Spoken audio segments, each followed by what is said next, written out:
మధ్యలో మోత ఎవరికి మోగబోతుంది ఏంది ఏం కథ అనేది ఒక్కసారి మనం తెర మీదకి పోతాయని తెలియదు ఇక రాది పేపర్లు అయిపోయినా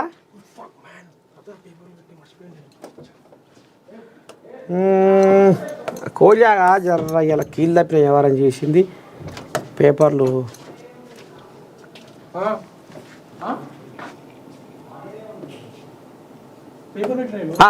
ఇక ఈలోపు మా కోయిలాగా పేపర్లు మర్చిపోయింది ఏమనుకోకూరి పెడుతుంది నేను ఈలోపు ఒక రామసక్కని పాట మీకోసం అందుకుంటా దాపిన కదా పెట్టు పేపర్ పెట్టు ఆనాటి గౌరవము ఏడలేదో ఏ చోట చూసినా కానరాదో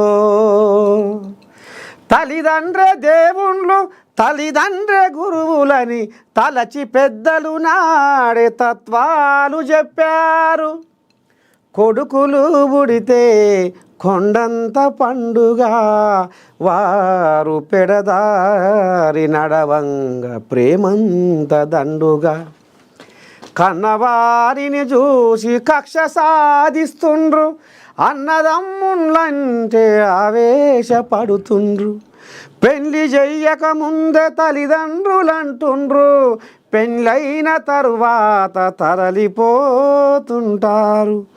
బంధాలు తెంచేరు బాధ్యతలు మించారు మంది మాటలు నమ్మి ముందడుగు వేసేరు ఓ దేవుడా ఇది ఏమి చిత్రమయ్యా ఈ జనము రాతెట్ల రాస్తివయ్యా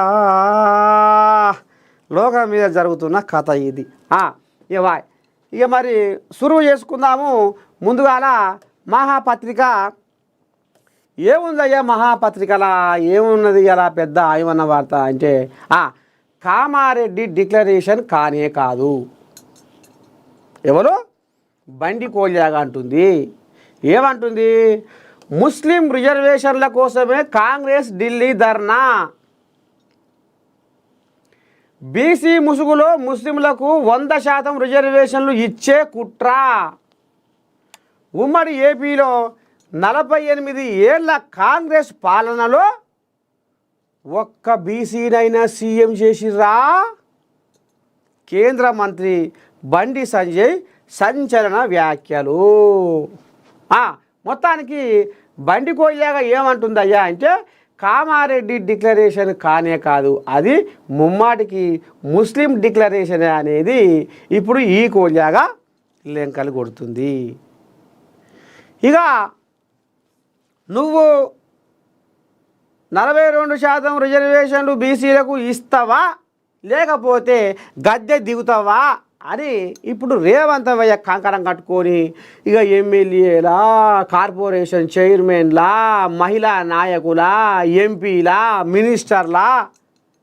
గొర్ర గుంజుకపోయి ఇప్పుడు ఢిల్లీలో జంతర్ మంతర్ కాడ మోత మోగిస్తుండ్రు మోడీ అమ్మో ఇంకా వీళ్ళే కాదు పక్క రాష్ట్రాల ఎంపీలను కూడా కలగలుపుకుండు పక్క రాష్ట్రాల పార్టీల లీడర్లను కూడా కలగలుపుకుండు మొత్తానికి కందిరీగల మోత మొయ్యిన మోత మోగిస్తుండు జంతర్ మంతర్ కాడ నువ్వు 42% బీసీలకు రిజర్వేషన్లు ఇస్తావా లేకపోతే గద్దె దిగుతావా మేము ఇప్పుడు 4 నెలల పొద్దు రాష్ట్రపతి కాడ అది పెండింగ్లో పెట్టినావు మరి మీ కోల్యాగలు మీ బండి కోల్యాగా మీ కిషన్ కోల్యాగా నిన్న ఒక తంటుంది బీసీ కోల్యాగా కిషన్ రెడ్డి అంటేనేమో కిరికిరి కోల్యాగా అట బండి అంటేనేమో తొండి కోల్యాగా అట ఆ తొండో మొండో ఏదో అంటుంది ఒక కోల్యాగా నిన్న ఓ బీసీ కోల్యాగా ఆడ ర్యాంకెలేస్తుంది ఢిల్లీలో ఇక ఆయనే అది రామచంద్రనేమో నువ్వు న్యాయవాది కావు అన్యాయవాది అని ఇప్పుడు ఆయనకు పెట్టిండు లెంక ఓ కోల్యాగా అంటుంది అయితే మరి ఇప్పుడు మీరు ఆర్డినెన్స్ తీసుకొచ్చి కూడా గవర్నర్తో కూడా రాయబారం పంపిస్తే కూడా అవి కూడా పక్కేసి పండబెట్టిరు ఇంతకు మీరు చేస్తారా లేకపోతే గద్దె దిగుతారా అని ఇక మొండి పట్టు మీద కూర్చున్నారు వాళ్ళు ఎవరు కాంగ్రెస్ వాళ్ళు ఇక గుమ్మాయి చక్కాయని గుంపు కట్టి వాళ్ళని వీళ్ళను ఆ పార్టీ వాళ్ళని ఈ పార్టీ వాళ్ళని ఆ లీడర్ను ఈ లీడర్ను మొత్తము ఇండియా కూటమి వాళ్ళని మొత్తం కలగలిపి ఇక ఆడ కథ కనిపిస్తుండు రేవంతం అయ్యా. ఇక బండి కోళ్ళాగా గిట్లా అంటుంది. మరి కాంగ్రెస్ కోళ్ళాగని మరి అడగనా ఏమన్నా కానీ ఏమైనా పిల్ల వీరకో మరి మీరు ఆయన ఇస్తారంటే ఇస్తుంది కామారెడ్డిలా మరి డిక్లరేషన్ బీసీ డిక్లరేషన్ అని కథం చేస్తాము ఈసారి బీసీలకు రాజ్యాధికారం వంటిది మరి అది కాదట అది ముమ్మాడికి ముస్లిం డిక్లరేషన్ అని బయటి కోళ్ళాగా ఎగిరి దునుకుతుంది. మరి దీనికి ఏం చెప్తావు పిల్లగా అని ఎవరినైనా అడగనా అడుగుతా. ఇక మా మనవడో మనవరాలు రాకపోతారు లైన్లకు చూద్దాం ఎవరు వస్తారో.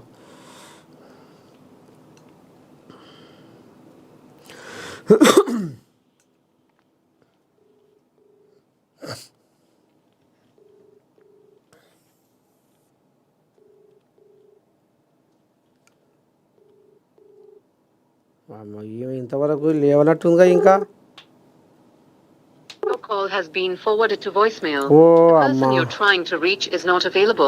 బిజీ ఉన్నట్టుందిగా మాట్లాడుతుంది. ఇంకెవరు ఉన్నారు మరి ఢిల్లీలో పడ్డారా ఏంది వీళ్ళందరూ దాదాపు అందరూ పోయి ఢిల్లీలోనే పడ్డారు. ఓ అమ్మా కథ కమ్మిద్దామంటే కమ్ముతలేదు.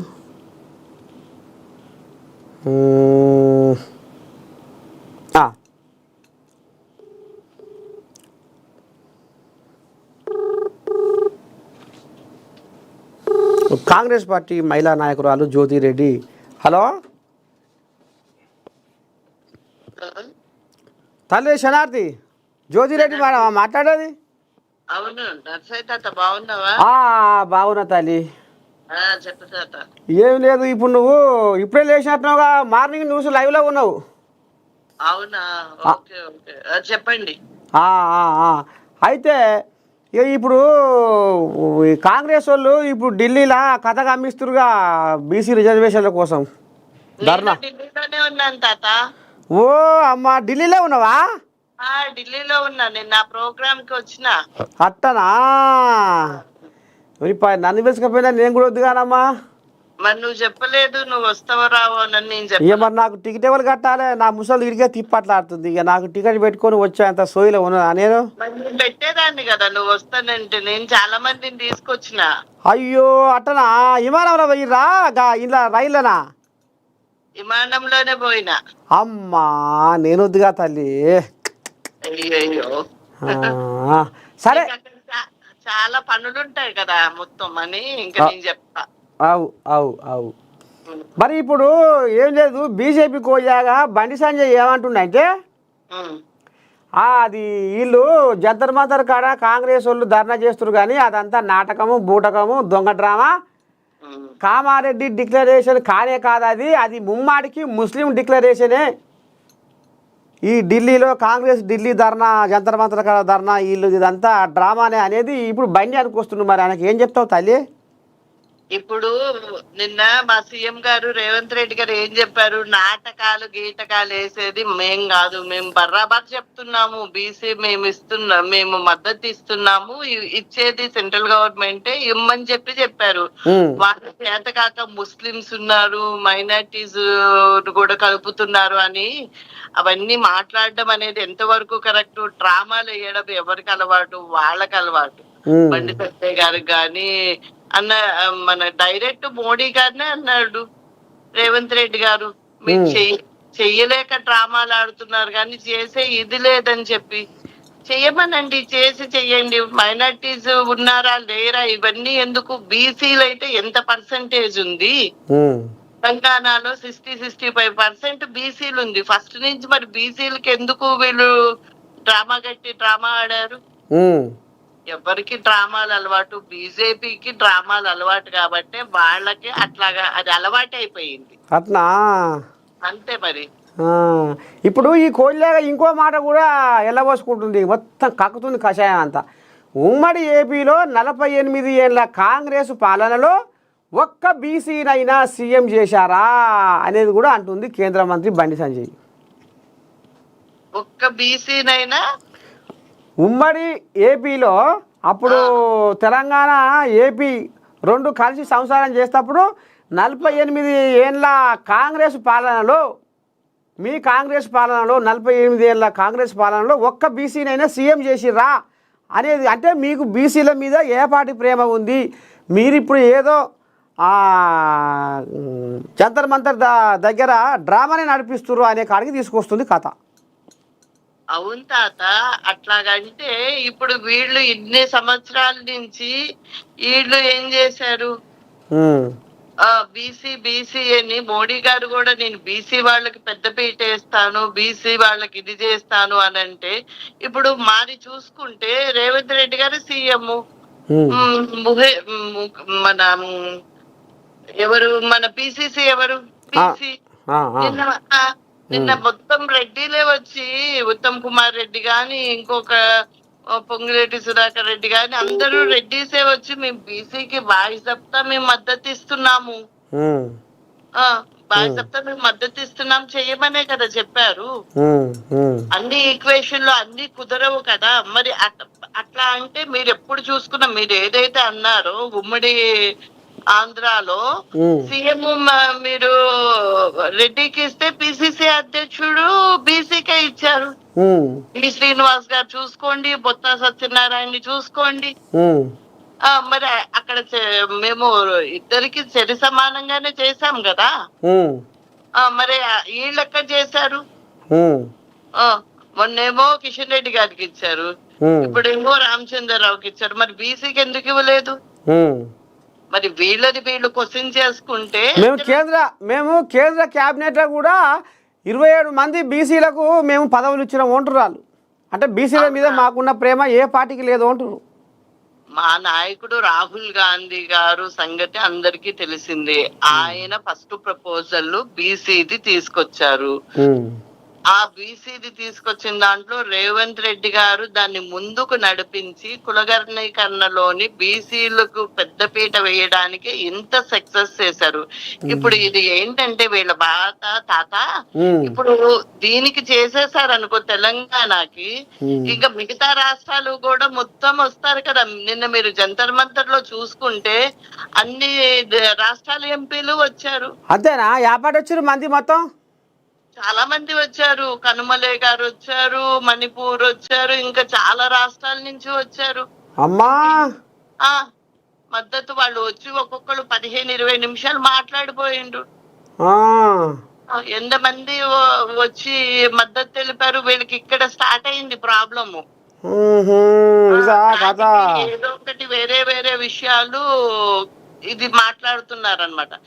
ఎవరికన్నా కూడా పర్సెంటేజ్ బట్టి క్యాబినెట్ లో కంపల్సరీ మంత్రి పదవులు ఇస్తారు. బీసీల కిందని ఓసీల కింద గెలిచిన దాంట్లో కూడా పర్సెంటేజ్ ఉండాలి కదా తాత. అట్లా ఇచ్చేయడం కుదరదు కదా. గెలిచిన దాంట్లో పర్సెంటేజ్ ని బట్టి ఇస్తారు. నిన్న అందాజ 50 మంది వచ్చిర్రు.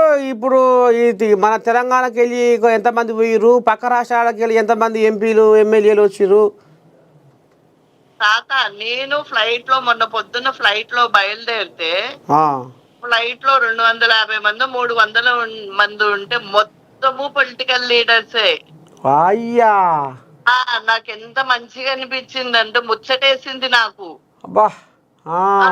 మొత్తము మినిస్టర్ దగ్గర నుంచి సామాన్య కార్యకర్త వరకు ఫ్లైట్ లోనే వచ్చారు. అది కాకోకుండా మొన్న మా మహిళా అధ్యక్షురాలు, మా ఇన్ఛార్జి మేడము మొత్తము వాళ్ళు ట్రైన్ లో తీసుకొచ్చారనమాట. దగ్గర ఒక 2000 మంది ట్రైన్ లో వచ్చారు. మరి ఇప్పుడు ఫెడరెన్సీ మోదీ మెడలు వంచి బీసీ రిజర్వేషన్ సాధిస్తామని అంటుర్రు. కానీ మరి ఈ మాటల వరకేనా? మరి ఇది ఎందుకంటే ఇప్పుడు తారాంశయ్య ఏమో బీజేపీలో కాడు ఉంది, మరి ఇది అవుతుందా కాదా?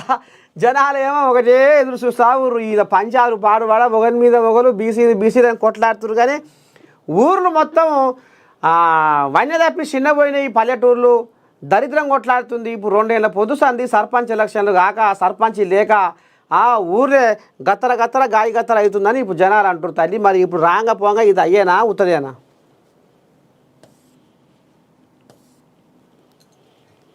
హలో హలో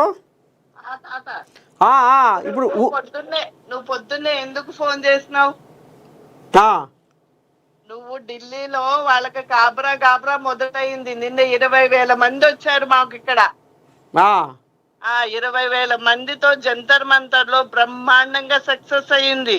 అమ్మా మరి నువ్వే కాదు, నాకు చాలా మంది సాక్షి వాళ్ళు చేశారు, ఈటీవీ వాళ్ళు చేశారు, పత్రికా మిత్రులు చాలా మంది ఫోన్ చేశారు. మేడం మీ టీవీలో కనిపిస్తున్నారు, చాలా సక్సెస్ అయింది ప్రోగ్రామ్ అని చెప్పి వాళ్ళే చెప్పారు. అక్కడ వాళ్ళకే తెలిస్తే ఇక్కడ వాళ్ళకి గుబులు పుట్టదా తాత? నువ్వు చెప్పు. అంతేనా? మెడలు వంచి డెఫినెట్ గా మా రేవంత్ అన్న తీసుకొనే వస్తారు. పక్కా పక్కా. అమ్మని సామి రంగా. ఇప్పుడు మేము రాష్ట్రపతిని, మాకు ఇప్పుడు ప్రోగ్రామ్ ఉంది 11 కి రాష్ట్రపతిని కలిసి అర్జీ ఇవ్వడం అవుతుంది. అయితే నేను రేవంత్ అన్న చెప్పింది ఏంటంటే, మేము టైం అడుగుతున్నాము, ఇంతవరకు అయితే మాకు టైం ఇవ్వలేరు. అది ఎవరు తప్పు? ఒక రాష్ట్రపతి అనే వాళ్ళు ఎవరైనా కూడా అందరికి, దేశంలో ఉన్న ప్రజలందరికీ సమానంగా ఉండాలి కదా. మరి ఇంతవరకు అయితే మాకు టైం ఇవ్వలేదు. ఇవాళ మీరు పక్క కలుస్తారా ఈ రాష్ట్రపతిని? ఇవాళ కలుద్దామని మా సీఎం రేవంత్ రెడ్డి అని చెప్పింది ఏంటంటే, మీరు ఎవరు వెళ్ళకండి, రేపు కూడా మనకి ప్రోగ్రామ్ ఉంది, అయ్యా కూడా మనం అర్జీ ఇవ్వడానికి వెళ్తున్నాము. మరి వాళ్ళు ఇచ్చే టైం మేము వెళ్ళి వెయిట్ చేస్తాము. అయ్యా అయితే ఇప్పుడు మీరు ఆడ బీసీ బిల్లు పాస్ అయ్యేదాకా ఇక మీరు ఇక ఇంటి ముఖం ఉన్నట్టుగా. ఇంటి ముఖం చూస్తామో లేదో గాని డెఫినెట్ గా అయితే వాళ్ళల్లో గుబులు పుట్టింది. ఇవ్వాల్సిందే. ఈ రాష్ట్రమే కాదు, ఇది ఇక్కడితోనే ఆగదు.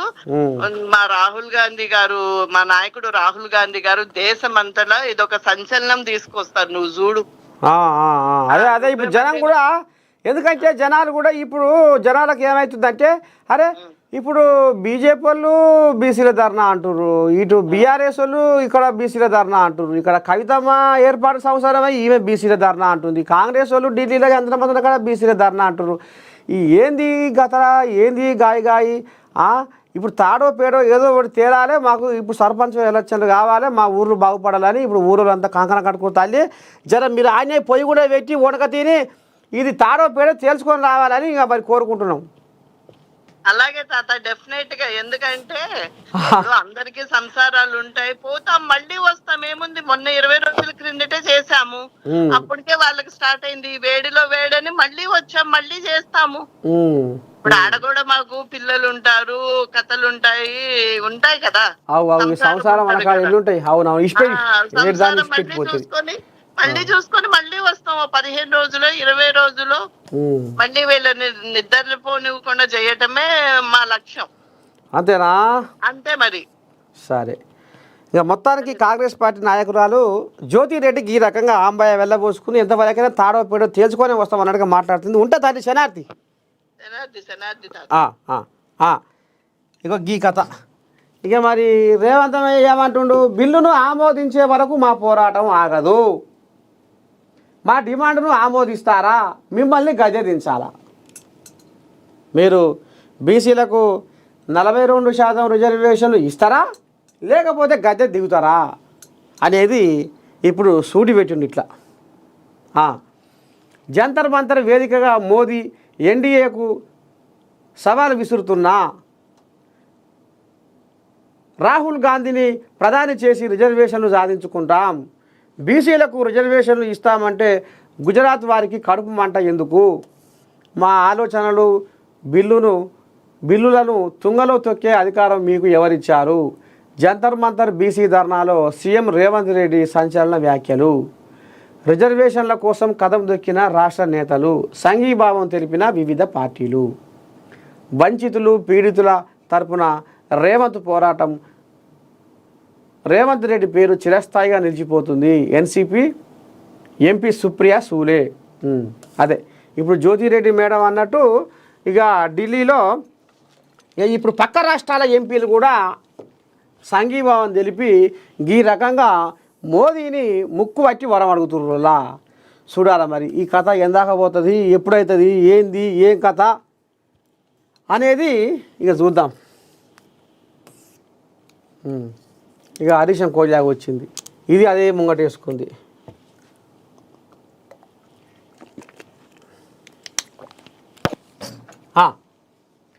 మంత్రి పదవి ఇవ్వాల్సిందే చిన్నకోమటిరెడ్డి, నాకు హైకమాండ్ హామీ ఇచ్చింది. సీఎం భాష మార్చుకోవాలి. రేవంత్ వెనక 20 మంది ఆంధ్ర పెట్టుబడిదారులు, వారి బండారాన్ని త్వరలోనే బయట పెడతా. కోమటిరెడ్డి రాజగోపాల్ రెడ్డి. ఈ పంచాయతీ చల్లకుండా ఇక ఈ పంచాయతీ మరి ఎప్పుడు వస్తుందో ఏం కథో కానీ మొత్తానికైతే ఇక అధిష్టానం నాకు హామీ ఇచ్చి ఎట్లా మాట తప్పే భువనగిరి ఎంపీని కూడా భుజాన వేసుకొని నేను కాళ్ళ గిరికలు కట్టుకొని తిరిగి తిరిగి తిరిగి తిరిగి తిప్పకాయనై నేను గెలిపిస్తే అన్నమాట మీద నిలబడితే, కానీ అధిష్టానం ఇవాళ ఎందుకు ఇట్లా చేసే ఓరసూపు చూడబట్టే అనేది జరంతా పెద్ద మనిషికి ఇక బాధ అనిపిస్తున్నట్టుంది. ఇక ఉంటుంది రాజకీయం అనకాడ ఎన్ని ఉంటాయి వ్యవహారాలు. బీసీ రిజర్వేషన్లతో బీజేపీకి సంబంధం లేదు, కిషన్ కోయిలాగా వచ్చింది. ఇక ఇది అదే రాగం ఎత్తుకుంటుంది. ఏవో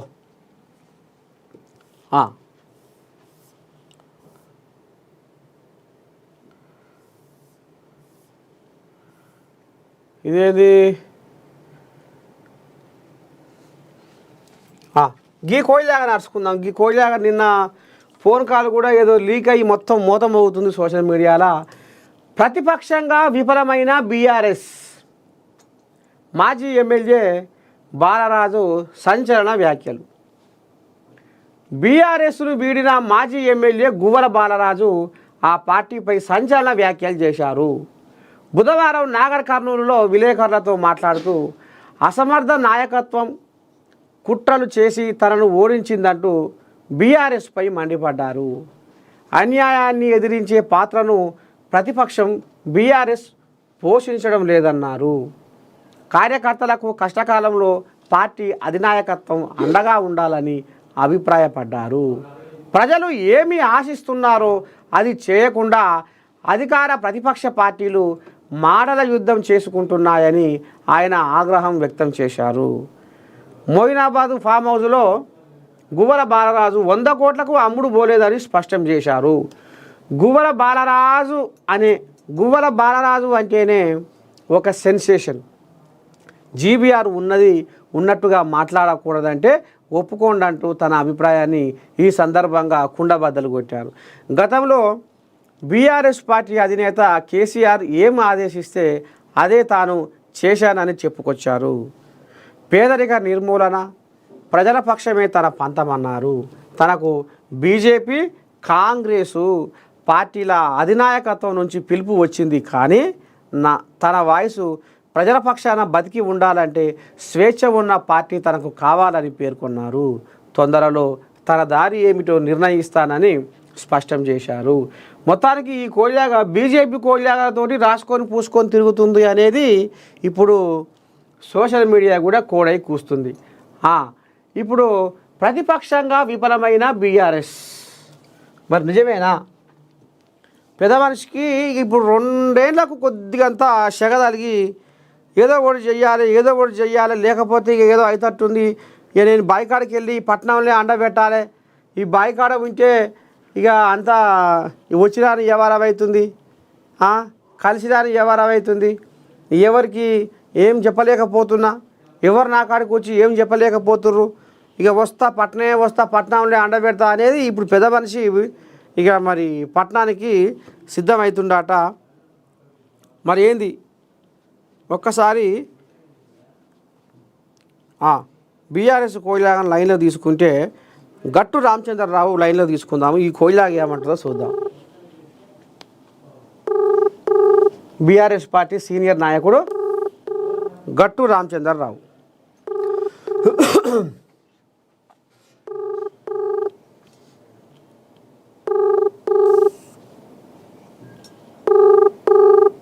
Your call has been forwarded to voicemail. The person you're trying to reach is not available. పెద్ద మనిషి బిజీగా ఉన్నట్టుగా ఫోన్ లేచిండో లేవలేదు పెద్ద మనిషి.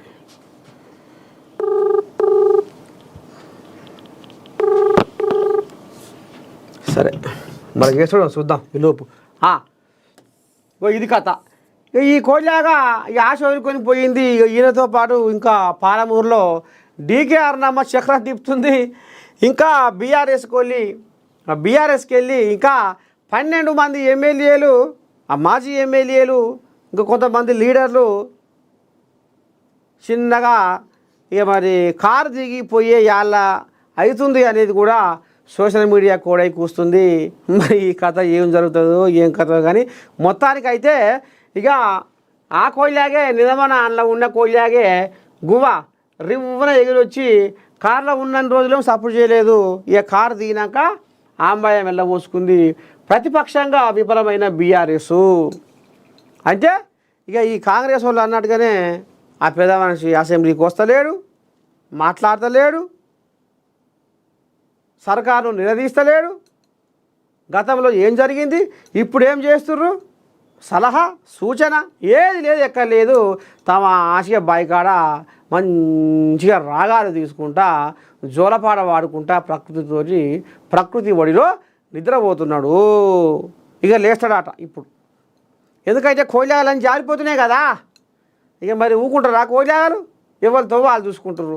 ఇంకా కూడా ఏమన్నా కల్లోలం కావాలని కలవరపడుకుంటా ఇక దారికి వస్తుందట పెద్ద కోయిలాగ. అది అన్నట్టు గిద్దంతా బిర్యానీ తీసుకుంటా మన పేపర్ తీసుకొచ్చినా మరి ఇంట్లో ఏం రాసుకొచ్చింది ఏంది ఏం కథ అనేది మనం ఒక్కసారి తేడతెల్లం చేసుకుంటే, 9 అట్టి పట్టుకొని గోదావరి ఈదొచ్చా. తమ్మిడి అట్టి ఎంపికపై తంత్రం లేదు, తర్కం లేదు, తలతిక్క సూత్రీకరణే. అసాధ్యమని తెలిసిన కాంగ్రెస్ డొల్లవాదన. సూర్యాపేట కోయిలాగా వచ్చింది ఏమంటుంది, బనకచర్ల కోసం మేడిగడ్డ బద్నాం, కాళేశ్వరం ప్రాజెక్టును అప్పగిస్తే నీళ్ళు ఇచ్చి చూపిస్తాం, చంద్రబాబు ప్రోద్బలంతో వండి వార్చిన రిపోర్టు, బాబు డైరెక్షన్లో కేసీఆర్ను బదనాం చేసే కుతంత్రం, స్థానిక ఎన్నికల్లో లబ్ధి కోసం నివేదిక పేరిట డ్రామాలు, కామారెడ్డి డిక్లరేషన్ దగా, 420 హామీలతో మోసం, మరోసారి వంచేందుకే జంతర్ మంతర్ ఫీట్లు, నిప్పులు చెరిగిన మాజీ మంత్రి జగదీష్ రెడ్డి. ఎందుకంటే ఈ సూర్యాపేట కోయిలకు సురుకు పెట్టాలంటే ఆమె ఎవరు ఆమె. ఎందుకంటే మరి నిజమేనా సూర్యాపేట కోయిల మాట్లాడిన మాట నిజమేనా? అసలు ఏం జరగబోతుంది, ఏంది ఏం కథ? మరి ఈ కోయిలాకి ఇట్లా అంటే బొజ్జ సంధ్యారెడ్డిని తీసుకుందాము, కాంగ్రెస్ పార్టీ లీడరు. ఆమె ఏమంటుందో ఓని ముచ్చట చల్లకుండా మళ్ళా ఫోన్ లేపకుండా. ఎవరేమన్నా కాళేశ్వరమే తెలంగాణకు జీవధార, తెలంగాణను ఎడారిగా మార్చే కుట్రలు మరో 3 ఏళ్ళు ఉంటాయి. ఆ తర్వాత వచ్చేది కేసీఆర్ ప్రభుత్వమే. ప్రాజెక్టును కేసీఆరే బతికిస్తాడు. కాళేశ్వరం నీళ్లను చివరి ఇంచు వరకు ఇస్తాం, ఇందులో ఎలాంటి సందేహం లేదు. ప్రాజెక్టును కేసీఆర్కు అప్పగిస్తే 3 అంటే 3 రోజుల్లో నీళ్ళు ఇస్తాం. కాంగ్రెస్ ప్రభుత్వానికి కుట్రలు తప్ప రైతులకు నీళ్ళు ఇవ్వాలనే సోయి లేదు. ఎవరంటారు? సూర్యాపేట కోయిలాగా అంటుంది. ఏపీ బనకచెర్ల ప్రాజెక్టు కోసం మన కాళేశ్వరం ప్రాజెక్టు మేడిగడ్డ బర్రాజును బలిపెడుతున్నారని మాజీ మంత్రి సూర్యాపేట ఎమ్మెల్యే జగదీష్ రెడ్డి నిప్పులు చెరిగారు. ఇంకో కోయిలాగా లైన్లో తీసుకుందాం. ఈ కోయిలాగా ఏమంటుందో చూద్దాం.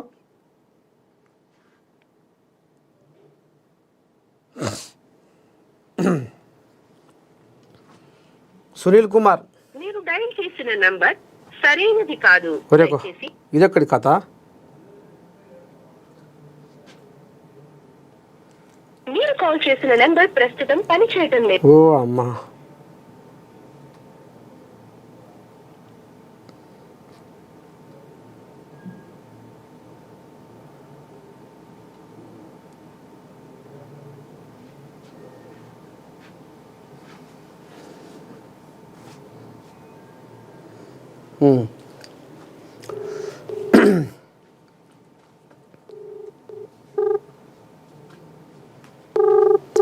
ఏపీ బనకచెర్ల ప్రాజెక్టు కోసం మన కాళేశ్వరం ప్రాజెక్టు మేడిగడ్డ బరాసును బలిపెడుతున్నారని మాజీ మంత్రి సూర్యాపేట ఎమ్మెల్యే జగదీష్ రెడ్డి నిప్పులు జరిగారు.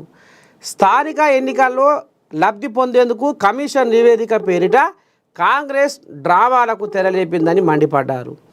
సూర్యాపేట నియోజకవర్గ పరిధిలోని ఆత్మకూరు ఎస్ మండలంలో రేషన్ కార్డులు, ఇండ్ల నిర్మాణాలకు మంజూరు పత్రాలు పంపిణీ చేసిన అనంతరం మీడియాతో జగదీష్ రెడ్డి మాట్లాడారు.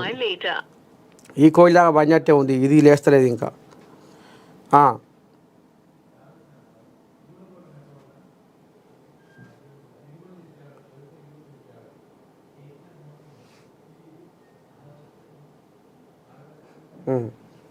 రవి నాయక్ అని ఓ కోయిలాగా లైన్లో తీసుకుందాం. ఈ కోయిలాగా ఏమంటుందో ఒకసారి చూద్దాం.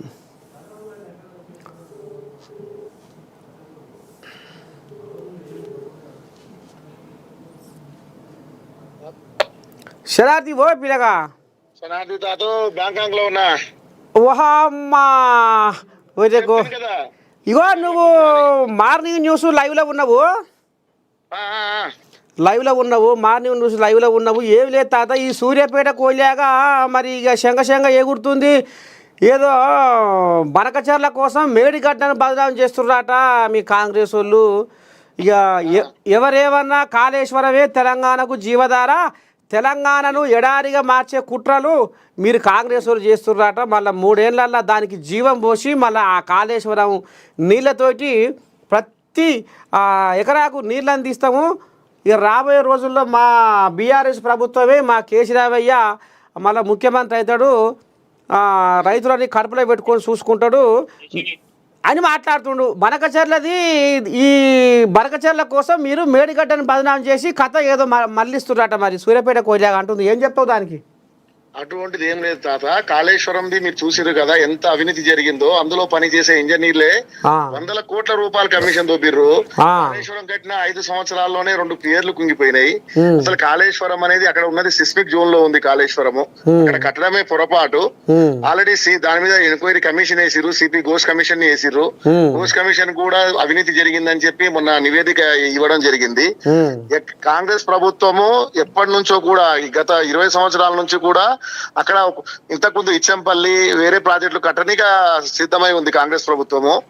అయినా కూడా కేసీఆర్ చారిత్రాత్మక తప్పిదం చేసి కట్టకూడని చోట ప్రాజెక్ట్ కట్టిండు. దాన్ని మేము సరిదిద్దాం. బనకచెర్లని ఎట్టి పరిస్థితుల్లో ఒప్పుకునేది లేనే లేదు. బనకచెర్లని అడ్డుకుంటాం మేము, ఎటువంటి అనుమతులు లేకుండా. వాళ్ళకి అసలు కూడా చేస్తాం గ్యారంటీ అది. మరి ఇప్పుడు ఇంకో మాట ఏంటంటే, తమ్మిడి అట్టి పట్టుకొని గోదావరి ఈదొచ్చా? తమ్మిడి అట్టి ఎంపికపై తంత్రం లేదు. ఆల్రెడీ కేంద్ర జల సంఘం క్లియర్ గా చెప్పింది. వాస్కో పాల్ కూడా చెప్పారు తమ్మిడి దగ్గర మనకు కావాల్సినంత వాటర్ సోర్సెస్ ఉందని చెప్పి ఇంతకు ముందు గతంలోనే దాని మీద సర్వే చేయడం జరిగింది. అక్కడ నీటి లభ్యత గురించి కూడా కమిషన్లు క్లియర్ గా చెప్పినాయి అక్కడ కట్టొచ్చు అని చెప్పి. అట్లా గోదావరి మీద సాధ్యమైన ప్రాజెక్టులను తీసుకుంటాము. కాళేశ్వరాన్ని తలదన్నే కొత్త ప్రాజెక్టు కట్టుకొస్తాం గ్యారెంటీగా. తాత మరి రైతుల సంగతి ఏంది? రైతులకు ఏదో యూరియా బస్తాలు ఇంకా కూడా ఎక్కడ అంతలేవాట పొంతలేవాట, మొత్తం యూరియా బస్తాలు సరిపడినంత ఉంది. ఎంత అవసరమో అంత ఉంది. కానీ యూరియా కొంత దళారుల చేతిలోకి పోతా ఉంది. దాన్ని కట్టడి చేయనీకనే ఇచ్చేస్తున్నాం. ఈ క్రమంలో కొన్ని ఇబ్బందులు, లోటుపాట్లు ఉంటాయి. ఇక్కడ బీజేపీ కేంద్రము యూరియా కోటను రిలీజ్ చేయాలి. బీజేపీ గవర్నమెంట్ కూడా సరిగా సహకరించడం లేదు. అది కూడా దానికి కూడా త్వరలో పరిష్కారం దొరుకుతుంది మాకు. మరి ఇప్పుడు ఈ బీసీల ఏంది, బీసీల రాగం ఎంత? అందరూ బీసీల రాగమే ఎత్తుకుంటారు. మరి అందరు ఎవరు పట్టకు వాళ్ళే మేము బీసీలు అంటే మాకు పంచప్రాణం, బీసీలు అంటే మాకు ప్రాణం అంటారు. కానీ మరి ఇది అందరూ ధర్నా చేస్తారు. కానీ ఇది అవుతుందా కాదా? ఇప్పటికి 2 ఏళ్ల పొద్దు 100% బీసీల మీద చిత్తశుద్ధి ఉందా అంటే కాంగ్రెస్ ప్రభుత్వానికే ఉంది. ఇన్ని రోజులు చెయ్యని వర్గీకరణ కూడా రేవంత్ రెడ్డి గారు వచ్చిన తర్వాత ఒక సామాజిక వర్గం, ఓసీ సామాజిక వర్గం ఉండి కూడా బీసీల పట్ల చిత్తశుద్ధతతోటి ఈ రోజు రాష్ట్రంలో అందరినీ ఒప్పించి ఆర్డినెన్స్ తేవడం జరిగింది. ఇప్పుడు ఢిల్లీలోకి వెళ్ళి ధర్నా చేయడం జరిగింది. అందుకే మేము దీన్ని రాజ్యాంగ సవరణ చేసి ఒక శాశ్వత పరిష్కారాన్ని కలుగుతున్న ఉద్దేశంతో మేము జంతర్ మంతర్ దగ్గర ధర్నా పెట్టడం జరిగింది. కాంగ్రెస్ పార్టీ కనీవిని చరిత్రలో బీసీల కోసం చేసిన పార్టీ కాంగ్రెస్ పార్టీ ఉంది. నిన్న ధర్నాతోటి మీకు అది అర్థమే ఉంటుంది ఈ పార్టీకి. మరి ఏది ఇప్పుడు వాళ్ళేమో మొండిపాటు పట్టిరు బీజేపీ వాళ్ళు. వాళ్ళు ముస్లింలను తీసేస్తేనే మేము ఇస్తాం, మీరు ముస్లింల డిక్లరేషనా ఇది బీసీ డిక్లరేషనా అని ఇప్పుడు వాళ్ళు పదం వాడుతుర్రు. ఇప్పుడు వాళ్ళకు ఇచ్చే ఉద్దేశం లేక ముస్లిం అనేది ఒక వంక మాత్రమే. గతంలో రాజశేఖర రెడ్డి ఉన్నప్పుడు కూడా బీసీలకు ముస్లిం రిజర్వేషన్ ఇచ్చారు 4%. మీకు అవగాహన ఉన్నట్టుంది మీకు. కాంగ్రెస్ పార్టీ చిత్తశుద్ధి ఉంది, బీజేపీ పార్టీ ఇవ్వలేక వాళ్ళు ఇచ్చే ఉద్దేశం లేక, బీజేపీ పార్టీ అంటే అగ్రవర్ణాల పార్టీ, బ్రాహ్మణుల పార్టీ, అది మీకు తెలియదు ఏముంది, అది బీజేపీ పార్టీ ఇచ్చే ఉద్దేశం లేక కుంటి సాకులు చెప్తా ఉంది. ఖచ్చితంగా వర్గీకరణ తెస్తే రేవంత్ రెడ్డి గారు మా సీఎం గారు అన్నట్టు బీసీల వర్గీకరణ చేసి స్థానిక సంస్థల ఎలక్షన్ లో కొట్లాడతాం గ్యారంటీగా మేము. మిగతా ఏ పార్టీ కూడా బీసీల మీద చిత్తశుద్ధి లేదు. కవిత కూడా ఈ మధ్య ఏంటంటే ముసలి కన్నీరు కారుస్తా ఉంది బీసీలను పట్టుకొని.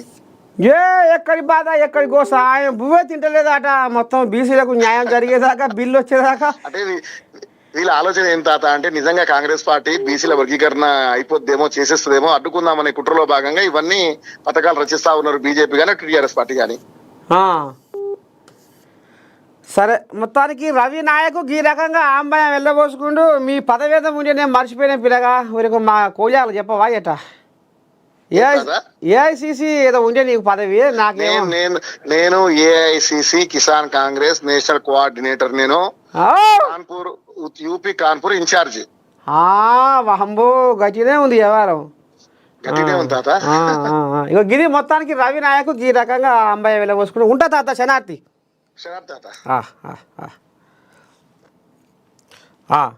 ఇక గిసోటి కథ నడుస్తుంది. ఇక మరి చూడాలి. ఇక ఇప్పుడు వీళ్ళు ఇట రాసుకొచ్చిండు, ఆ పెద్ద మనిషి అట చెప్పుకొచ్చిండు. సాక్షి రావే. బీసీ రిజర్వేషన్ల పెంపును ఆమోదించకుంటే మోదీని గద్దె దించుతాము. ఇప్పుడు చెప్పుకున్నది పేలిన ట్రంపు టారిఫ్ బాంబు.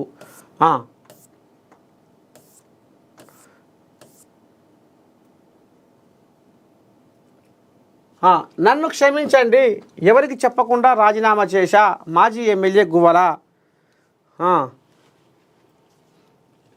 ఈ కోయిలాగా ఎలాగ ఫోన్ చేస్తుంది కదా గట్టు రామచంద్రరావు. ఆ కోయిలాగా మళ్ళీ ఫోన్ చేస్తుందిగా, ఒకసారి మాట్లాడదాం మరి.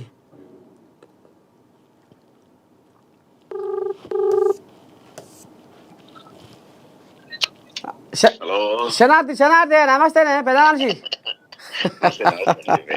మీరు మార్నింగ్ న్యూస్ లైవ్లో ఉన్నారా? ఏముందే ఈ కోళ్ళగా ఈ గువ్వలబ్బాలే ఏదో బాంబు ఇసిరిపెట్టిండు.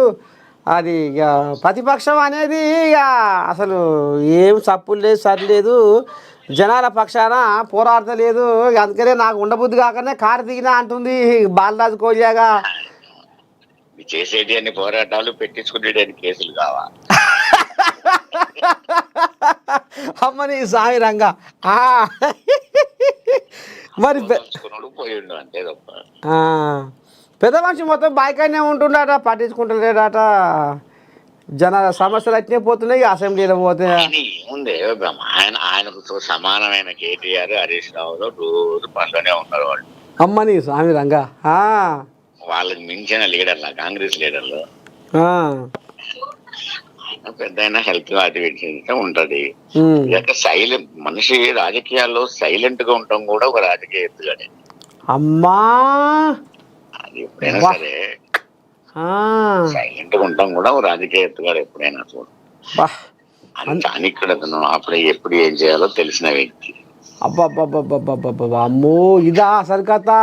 వస్తలేడు చూస్తలేడు మళ్ళీ చూస్తలేడు అనుకుంటున్నా కోళ్ళాగలు కానీ. మిగతా పార్టీలకు ఆయనకు తేడా ఏంటంటే, ఆయనకు కృష్ణార్జున్ లాంటి ఇద్దరు బాబుమతులు ఉన్నారు పక్కన. హరీష్ రావు, కేటీఆర్ వాళ్ళు ఒక్కొక్కరు ఒక పెద్ద 10 మంది రాజకీయ నాయకులకు సమానం. వాళ్ళు ఉండగా ఎందుకు ఆయన వచ్చేసేది? ఇప్పుడు రూరల్ ఏరియాలో ఇరిగేషన్ వీటన్నిటి మీద హరీష్ రావు తట్టుకుంటూ కాంగ్రెస్ పార్టీలో కాదు, ఆంధ్రప్రదేశ్ లో తెలంగాణలో ఒకడే. అర్బన్ ఏరియాలో ఇండస్ట్రియల్ గానీ అర్బన్ గానీ డెవలప్మెంట్ అంతా కేటీఆర్ మించిన వాళ్ళు లేదు. వాళ్ళిద్దరిని తట్టుకుంటే వాళ్ళు కేసీఆర్ రావాల్సినంత అవసరం వచ్చింది. ఏముంది అది రామచంద్ర అన్న ఒక మాటే ఏం లేదు కానీ, ఇప్పుడు అందరూ బీసీలు అని ఇప్పుడు అన్ని పార్టీల లీడర్లు బీసీల రాగమే ఎత్తుకుంటున్నారు. బీసీల రిజర్వేషన్ల కథే ముంగటేసుకుంటుర్రు. ఇప్పుడు మేము సాధిస్తున్నాం, మేము చేయాలి, మా ఆధ్వర్యం కావాలి, మా పంట కావాలి అనేది ఇప్పుడు ఎవరు వాటకు వాళ్ళు సంకలు గుద్దుకుంటుర్రు. ఇంతకు మరి ఇది ఇప్పుడు కాంగ్రెస్ వాళ్ళు ఏమో ఢిల్లీ బారాబట్టి జంతర్ మంతర్ అంటుర్రు, మీరేమో ఇక్కడ కరీంనగర్ అంటుర్రు, వీళ్ళు బీజేపీ వాళ్ళు పట్నం హైదరాబాద్ ధర్నా అంటుర్రు, ఆ కవిత మోదీ కుదా ఏందే ఈ గందరగోళము. ఇంతవరకు ఊర్లలో జనాలు అసలు గాయ గతరైతుర్రు, ఊర్లని మొత్తం వన్య తప్పి చిన్నవేనే ఊర్లని ఎట ఎట అవుతుందా ఇది ఉత్తదేనే. జనరల్ గా బీసీల సంఖ్య దాదాపు 56-60% ఉంది దేశవ్యాప్తంగా. వాళ్ళ లెక్కల పత్రాలు తప్పు చూపెట్టినా, కాబట్టి బీసీలలో కూడా ఒక అవేర్నెస్ పెరుగుతుంది. బీసీలు అంటేనే ఒక మధ్యతరగతి కుటుంబాలు. వాళ్ళ అవేర్నెస్ ఏంటంటే ఎందుకని మాకు రిజర్వేషన్స్ లేవు, మాకెందుకు రాజకీయ రిజర్వేషన్స్ లేవు, చట్టసభలో రిజర్వేషన్ ఎందుకు లేదు, ఇవన్నీ వాళ్ళ మనసులో మెదులుతున్నాయి. దీన్ని ఆసరా తీసుకొని ప్రతి పార్టీ బీసీలో పెరగాలని చూస్తుంది కదా.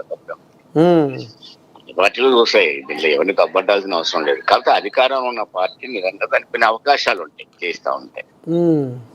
రెండు అందులో కంటే రేవంత్ రెడ్డికి మోడీకి మధ్యన చాలా దగ్గర సంబంధాలు ఉన్నాయి.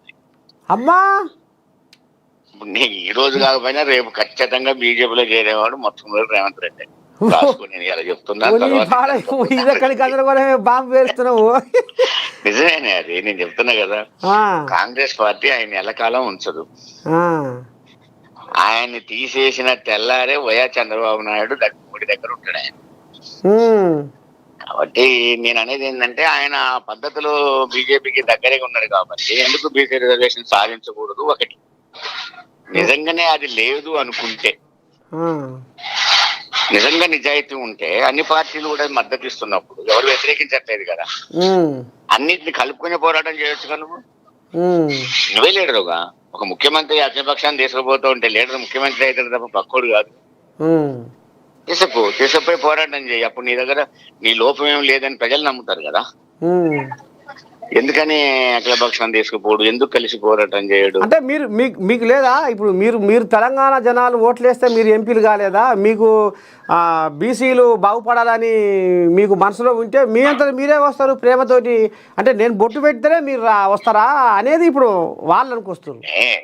రావడానికి మేము సిద్ధంగా ఉన్నామని 100 సార్లు ప్రకటించారు. కోఆర్డినేట్ చేసేవాడు చేయాలి, కానీ కోఆర్డినేషన్ చేసిన వాళ్ళు లేకుండా పొద్దున చాయ్ కాఫీకి వస్తారా ఇంటికి అది కదా. మీటింగ్ అను ఒక సమావేశం అను అఖిలపక్ష మీటింగ్ అను అందరిని పిలవాలి, బాధ్యత. అది అధికారంలో ఉన్న వాళ్ళు బాధ్యత. అందుకని ఎవరికి వాడు ఇంటికి వచ్చి ఛాయ్ తాగిపోరు కదా. కానీ ప్రభుత్వానికి ప్రత్యేక బాధ్యత ఉంటుంది మిగతా వాళ్ళకంటే. ఎందుకంటే ఆయన అదృశ్యం ఏంటంటే అందరు దాన్ని సమర్పిస్తున్నారు, వ్యతిరేకించే వాళ్ళు లేరు. కాబట్టి నాయకత్వం నీ నాయకత్వాన్ని ఎవడొద్దు అంటున్నాడు దాన్ని. అది అతను చేస్తున్నది ఏంటంటే అప్పుడే నిజాయితీ కనపడదు. అది కాక రెండోది ఏంటంటే కాంగ్రెస్ పార్టీ మొదటి నుంచి కూడా బీసీలకు వ్యతిరేకం. నేను ఎందుకు ఈ మాట చెప్పగలను అంటే కేంద్రంలో ఇన్ని సంవత్సరాల అధికారంలో ఉన్న కాంగ్రెస్ కానీ కొన్ని సంవత్సరాలు ఉన్న బీజేపీ కానీ బీసీల సంక్షేమ శాఖానికి మంత్రి లేదు. బీసీ మంత్రి ఉండొచ్చు, బీసీ మంత్రి దేనికో శాఖను పెట్టొచ్చు, మంత్రి ఉండొచ్చు, కానీ బీసీల కోసం ఒక శాఖ ఉండాలి కదా. ఎందుకని లేదు బీసీల కోసం శాఖ? సోషల్ వెల్ఫేర్ ఉండి బీసీల కోసం 60% ఉన్న బీసీల కోసం ఒక శాఖ కేంద్రంలో ఎందుకు లేదు? ఇప్పుడు రాహుల్ గాంధీ బీసీలకు తోవ సాగు చేసినాడు, కానీ కులగల పేరు మీద బీసీలకు 42% రిజర్వేషన్లు పక్క ఇవ్వాల్సిందేనని ఇప్పుడు కాంగ్రెస్ వాళ్ళే ఇప్పుడు దీనికి తోవ సాగు చేసిరు కానీ మరి. నేననే కదన్నా ఇన్ని సంవత్సరాలు నువ్వు అధికారంలో ఉన్న కాంగ్రెస్ పార్టీ నేననే బీసీల సంక్షేమానికి శాఖ ఎందుకు ఇవ్వలేదు అంటున్నావు. ఒకటి. రెండోది అదే నిజమైతే రాహుల్ గాంధీ అఖిలపక్షాన్ని పిలవమని సెంటర్ లో రాహుల్ గాంధీ మాట తీసేస్తాడా రేవంత్ రెడ్డి? ఈ రిజర్వేషన్స్ అనేది ఒక కేవలం తెలంగాణలో కోసమే కాదు కదా, భారతదేశ వ్యాప్తంగానే కదా. మరి భారతదేశ వ్యాప్తంగా రాహుల్ గాంధీని అఖిలపక్షాన్ని పిలవమని అన్ని పార్టీలు నిజంగా చేసేవాడు ఉంటే అది కదా, మాటలు కాదు కదా, చేతలు కదా కావాల్సింది. మరి బీజేపీ వాళ్ళు ముస్లింలను తీసేయాలి, ఇది కామారెడ్డి డిక్లరేషన్ కాదు ముస్లిం డిక్లరేషన్, ముస్లింలను ఈ బీసీ జాబితాలో తీసేయాలని వాళ్ళు పదం పడుతున్నారు. ఇది తెగుతుందా అసలు? ఇది బీజేపీ ఎట్లుంటది అంటే అన్న ఎడ్డోనికి తెడ్డు మీద లోకం అని, వానికి ఎడ్డు చూసినా తెడ్డు మీదనే లోకం ఉంటది. ముస్లింలు ముస్లింలు ముస్లింలు ముస్లింలు అని ముస్లింలకి రిజర్వేషన్ ఉండకూడదా? వాళ్ళు అనేది ఏంటంటే మతపరమైన రిజర్వేషన్లు వద్దు అంటారు వాళ్ళు. అదే ముస్లిం రిజర్వేషన్స్ అనేవి మతపరమైనవి కావు. హిందువులలో కులాలు ఉన్నట్టు ముస్లింలలో కూడా కులాలు ఉన్నాయి. ముస్లింలందరూ బీసీలు కాదు. ముస్లింలలో కొన్ని వెనకబడ్డ కులాలు ఉన్నాయి, వాళ్ళని బీసీలలో చేర్చారు. వాళ్ళు మాత్రమే బీసీలు, మిగతా వాళ్ళంతా బీసీలు కాదు. ఇదా కథ. కాబట్టి ముస్లింలలో ఉన్న కులాలు ఎందుకు బీసీ, హిందువులలో ఉన్న కులాలు బీసీలు అయినప్పుడు ముస్లింలో ఉన్న కులాలు ఎందుకు బీసీలు కాకూడదు? మీరు బీసీ గ్రూపులలో ఈ గ్రూప్ తీసుకుంటే, ముస్లింలని బీసీలో కలిపిన గ్రూప్ తీసుకుంటే, గుడ్డేలుగులోళ్ళు, అత్తరోళ్ళు, పకీరోళ్ళు, ఇదంతా బీసీ ముస్లింలో ఉన్న కులాలు. ఈ కులాలు మాత్రమే బీసీలు, ఎకనామికల్ గా వెనకబడ్డ కులాలు అని. అది మతపరమైనది కానే కాదు. వాళ్ళు తీసుకొచ్చి దానికి కథలు తరుగు. మతపరమైనది అయితే మొత్తం ముస్లింలు బీసీలు అనాలి.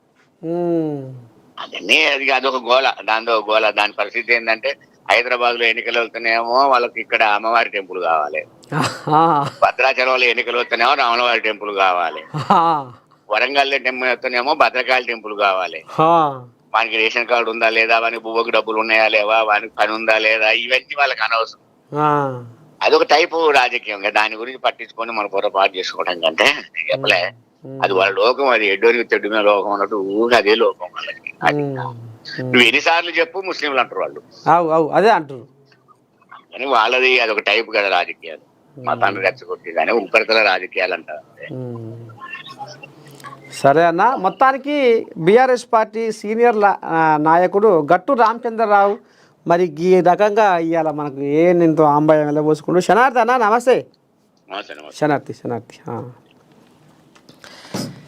ఇది కథ. ఇక ఇంతటితోటి మన మార్నింగ్ న్యూస్ విత్ నర్సయ్య తాత మధ్య మోత ఇక మరి కార్యక్రమానికి సెలవు తీసుకుంటున్నా. శనార్థి, రేపు పొద్దుగాల మళ్ళా కలుద్దాం.